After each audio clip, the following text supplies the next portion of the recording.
Dak Smith was a nerd. He'd been called worse, no doubt. Dork, geek, wimp, brainiac, pencil pusher, dweeb, you name it. But the word that most often floated out of people's mouths when they mentioned him was nerd. And did he mind? No. When all those dummies who poked fun were working their tails off in 30 years, living paycheck to buy donuts and milk, he'd be laughing it up in his private jet, drinking cream soda till he puked. Then he'd laugh again as his butler cleaned it up, and when that was done, he'd count all his money and eat big blocks of cheese. Dak Smith was a nerd who also loved cheese, unnaturally so. Not a winning combination, which he was the first to admit. On the day before the big school field trip to the Smithsonian Museum in the nation's capital of Philadelphia, Dak had to put aside his nerd-powered excitement to attend the most boring of events, an uncle's funeral. Make that great-uncle, as in Great-Uncle Frankie, a man he laid eyes on all of twice if you included the viewing before the funeral, which Dak certainly did.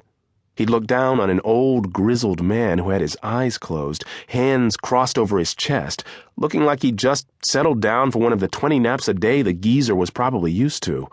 But, according to Dak's mom, and supported by the fact that the man was lying inside a coffin, Great-Uncle Frankie was dead as a doornail. The funeral service had been slightly boring and lasted roughly 130 hours, but now they were finally at the family dinner that came afterward. Dozens of people who'd been boo-hooing their eyeballs out an hour earlier were laughing like over-caffeinated hyenas, stuffing their faces with a whole week's worth of SQ ration food.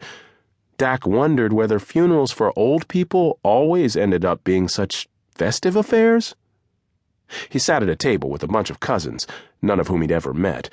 They were talking about all kinds of things that he didn't care about, like that lame show where they crowned the next SQ intern. Or Game 5 of some sports championship that was so dull, Dak didn't even know which teams were playing, or what sport it was.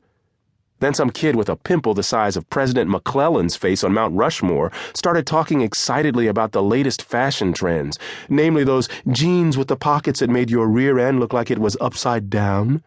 Seriously? Dak thought.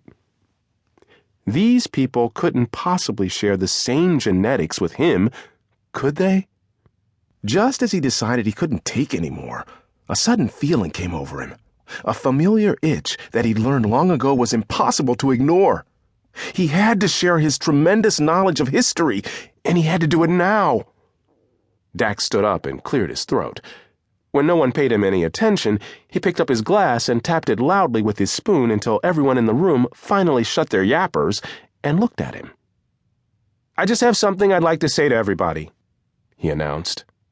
He heard a few groans in response, but he assumed those were the old fogies, feeling aches and pains as they shifted in their seats. A quick glance at his mom showed that she'd put her head in her hands, and his dad was looking at him wide-eyed, slowly shaking his head back and forth. There was something like panic on his face. Dak hurried to continue before somebody forced him to stop. "I know we're gathered here for a very solemn occasion.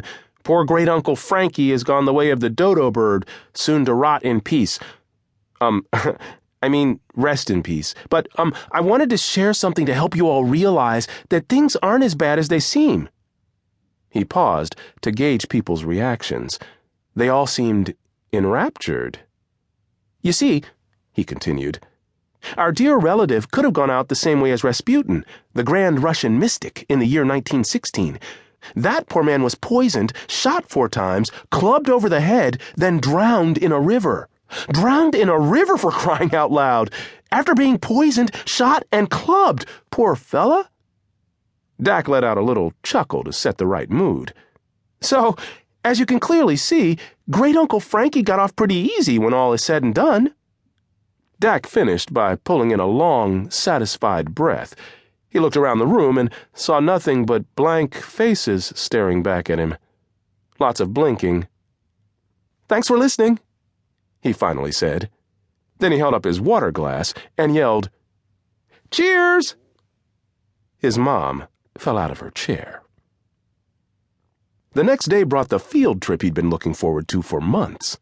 For someone who loved history as much as Dak did, going to the Smithsonian was better than getting locked in a candy factory overnight.